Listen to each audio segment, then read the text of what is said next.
Трудът е възродил първичната жизненост на човека и той усетил духовната сила с надеждата да благославя и възприема жертвата като празник за душата.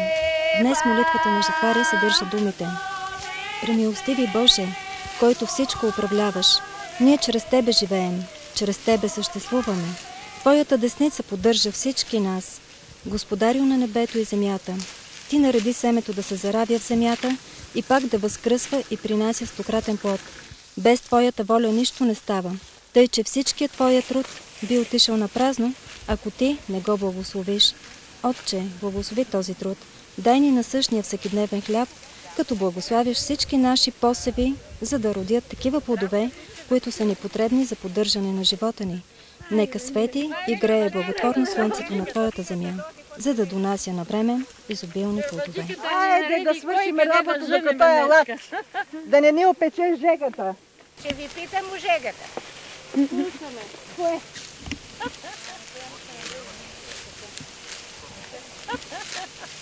Кървата се баде рано на нивата. Тук новото все още не е погълнало старината. И да успеем да пренесем и съхраним автентичните традиции. За старите българи хлябът съдържа всичките понятия за добруване, за честит живот, за здраве, за нравственост, за достойно преминати дни. Затова действията около хляба наподобяват таинствен ритуал. Зърното се посява с молитва, жъне се с ритуал, вършее се и се смила, освещава се първото жито, а предметите, свързани с замесването на хляба, са изпълнени с сакралност. Водата е мълчана, а квасът е пазен с ритуал. И това таинство около хляба се полага, защото народът ни помни, че някога архангелите Михаил и Гавриил хвърлили пшеницата от рая на земята, за да съхранят така живота на хората. Народът ни помни хлябът на живота, който е сам Христос. Затова и действията около хляба напомнят църковното таинство. Затова в живата традиция църква, човек, душа са събрани в хляба. Хляб, чрез който се отправя молитва. Пити в обредна подредба се представят след всяка жътва, като първоберки пред лика на Богородица с молитвата «Спаси и сохрани». Дедите ни учеха, че ако човек се вгледа в житното зърно, ще види в острия му край Божието лице. Днес в село Драговищица се пресъздава Елин Пелиновата картина от разказа му по жътва. Жега, огън, жар, мараня, пожар. Това илюстрира същността на селския труд. Тук нивите са златни, жътвата усилна, селяните работливи. Хората тук на село се проявяват в труда. Той е техният начин на живот, защото трудът твори. За жетварите трудът е ритуал и жертва. За тях природата е Бог. И ободрени от Неговата милост, те трупат златни снопи. От човешките души се изтръгват благодарствени молитви, които озвучават безмълвната природна картина. Насищат я с гласове и песни. Полето запява за благодарност, надежда и любов, а гласът на пеещите жени е висок, звънлив и трептящ.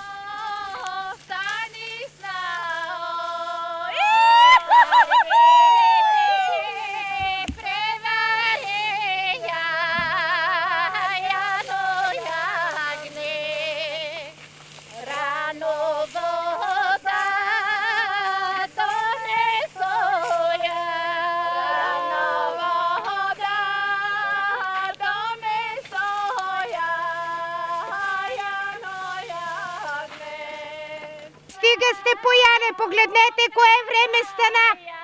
Слънцето е на планина. Менка, стига си пояла, носи багажо да оставиш. Сега, че почне да се ройни житото, какво че го сбираме после? Оправете се, идвайте тук. Да, па и вие кое време идете да товарите, бре? Ние идеме за Зелнико. За Зелнико, пълно, всеки знае за Зелнико да дойде. Ама че има ли Зелник? Има. Неделярката се умеси, че значи умесила неделярката. Искате ли студена водичка да пинете? Донесете, айде совчето, нека ни донесе водица, айде.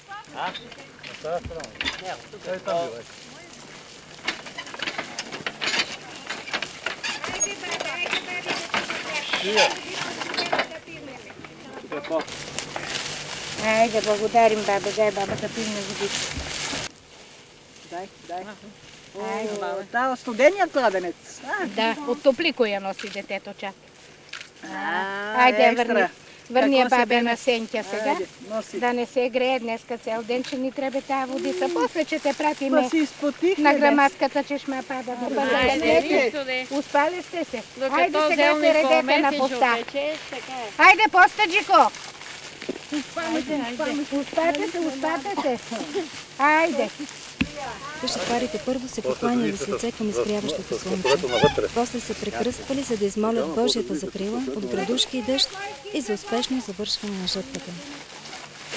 Да ни осигури убав ден, да ни пази, да не знаете повече отколко е сега.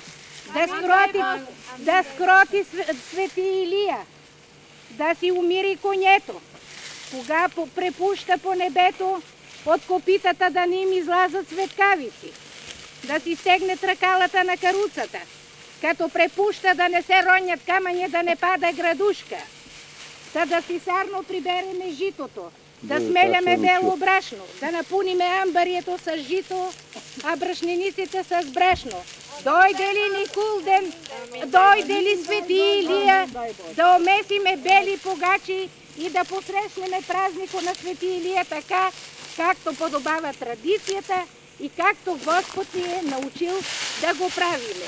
Да му направиме курбан, да до година да е убаво летото, да се роди по-големо жито, по-пуно, да са по-едри класието, да душичката на селято да е пуна и радостна, да има защо да сее напролет, да упрегне воловето и ралцето, и да сее жито и царевица, да има и за народо, да има и за добиците. Колко време го учи момента? Там от реката, чако шипочено, па тука да се чуе чако Мазарачево, дека са дошле жени и невести да жнят бела пшеница от това равно пирволско поле. Айде запойте да ни чуят, дека жетвата е почнала. Ритуала жънене е част от пътят на хляба, който всяка година ние организираме за културен форум Панагия въздигане на хляба. В този форум ние търсиме духовната същност, не само на чистото богословие и църковни традиции, тъй като ориентиран към празника Успение Богородично, но се опитваме да се потопим в една автентичност, в фолклора, в народната традиция. А тази година за първи път правиме жътва с типичното за преди 100 години жънене за българина, така както са описани в разказите на Елин Пелин по жътва. Типичната жетварска песен Жетваря, който казва молитва над своите посеви. Жъненето като ритуал, като наричане, тъй като това е едно културно наследство, което ние буквално вече сме забравили. Това е някакъв опит да припомним и да повторим ритуала по жънене, тъй като това е всъщност първата част от пътя на хляба. След това следва вършитба, след това ще има едно наточване на вода и тя ще бъде мълчана вода, тъй като за замесването на богородични пити по традиция ритуалът е с мълчана вода. И по този начин се надяваме, че ще обърнем погледа на обществото към български фолклор и традиции, които са изконни за нашата ценностна система. И по този начин пък ще припомним какви са богородичните пити, които всяка година Кюстендилката занася в храма Успение Богородично за освещаване и за извършване на ритуала Панагия.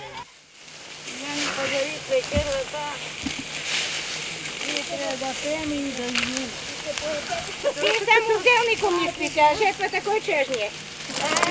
Карайте, карайте. Топката да разпределя. Има и матеница, има и жетварска кисело, има връщение, не се бой. Ще биде.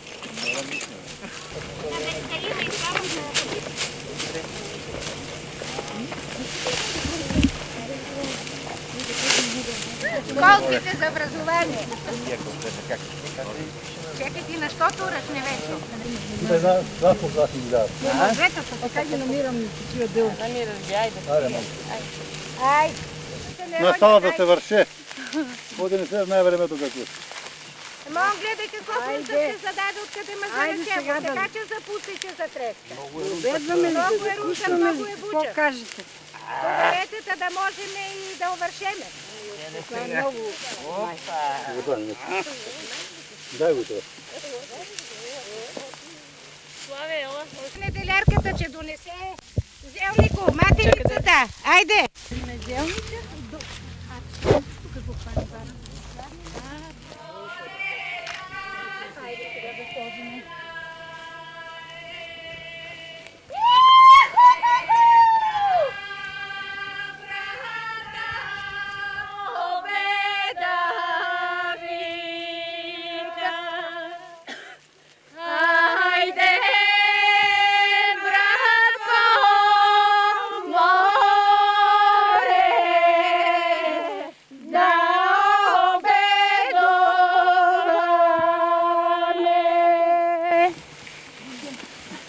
Айде сега, щом сте приготвили? Айде, жени, помагайте. Айде, детето на кърмили го. Невесто, ти надоили детето. А ти, бабе, му дадеш от стомнето водичка. Дайте сърповете там до Водичка да пивне. Да внимава да не го залипне. По едно ти, бабе, водичката къде е, тури? Добре. Сега, че оправиме да турим. Айде, невестите всичко да начинат. Айде, готово. Ама турете това първо.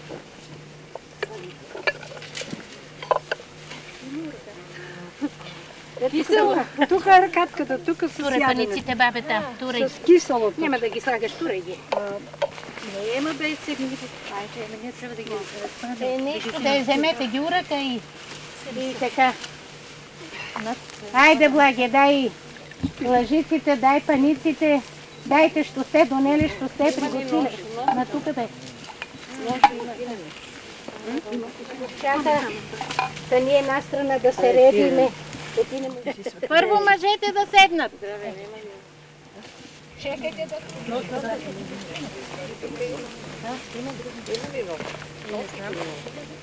Айде, Славчо, седайте, не чекайте. Айде, Юни. Айде, ама да изпратиме каруцата, но не може така, пики не е тая работа. Може, кажи на седайте. Айде ме.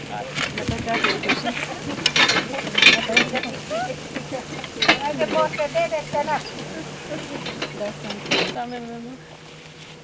Айде, теви кисело, теви. Нави на вас кисело. Айде. Оно на жетва кисело се яде. Ето и. Дайте ми печено прасница, редно вино пак го Ме чекайте да мрием. Не, това пари трябва там ходете нека. Айде кисело, жени, невести, айде. Много хубаво киселото. Чекай да видим неделярката зелнико, що е направил. Много хубаво. Откини ми зелник мако. На свекръвата най-после ме стояла и напред да се курди, само не гледа ги, що работят. Она е много дума за това. Какво уважение ли на свекръва му ме имате? Гледате първо вие да се наядете. Айде от зелето да видим какво са го направил. Паче да имаме да жниме, що има така богата трапеза? Па утре паче дойдеме да жнеме, ама сега това ще сме на жняне, трябва да идеме па да го насънеме на групата, да вършеме. Да ги зазбирая се облаците, да не зайде доши да не мокри време. Ручете по-бързо. Мамо, че се задавиме. Я мини сега Славчо една по една да ми дигаш. Гледай какви ергаки съм прикала, не може да станат на ядаче, па се прокалят на чергата. Не знам. Я ги чекам да ми жнят. Па ние не сме али да го изядеме целио, че остане и за вас.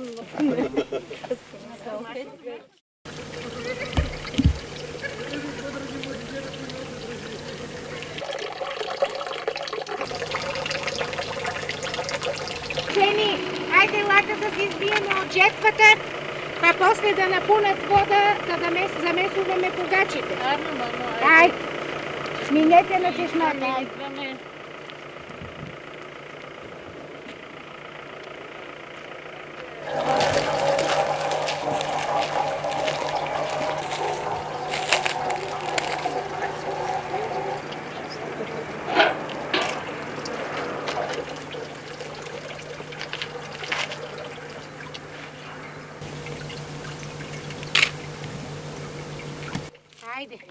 Айде, омити очите на това дете, оно може да е очи в анало у жетвата.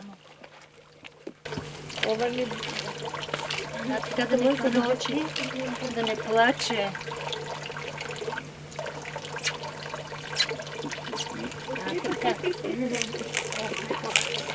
А и мама да не лови очи.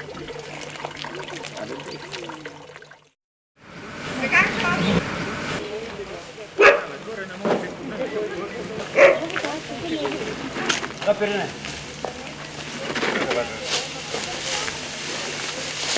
Пане, после тебе го слушам.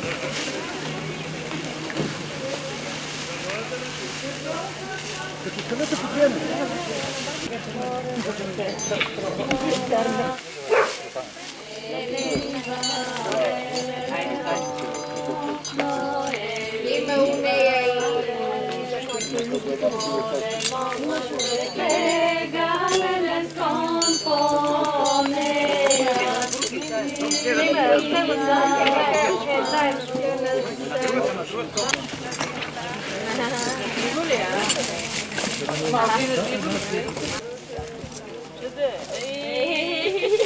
Нема ли да се...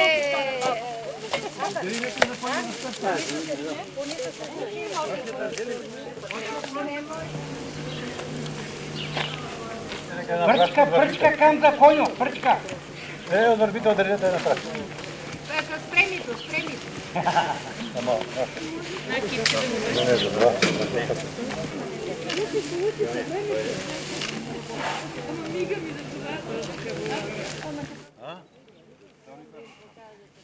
Ебала така, че слони года.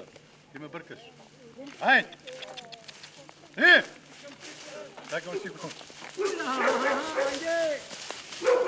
Еба!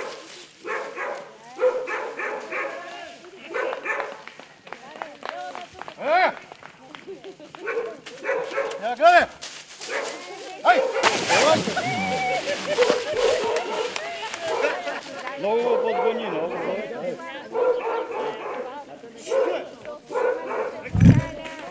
Човека, точко.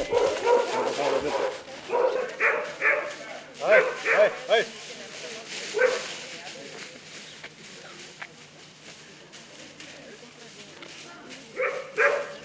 Дали малко. Лето. Само смени гумите.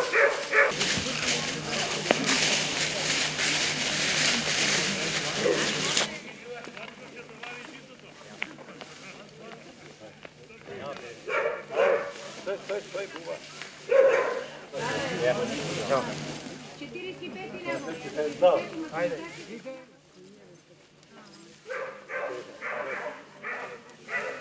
Ай! Ого! Ега! Чекай, мама, видимо! Ого! Айде!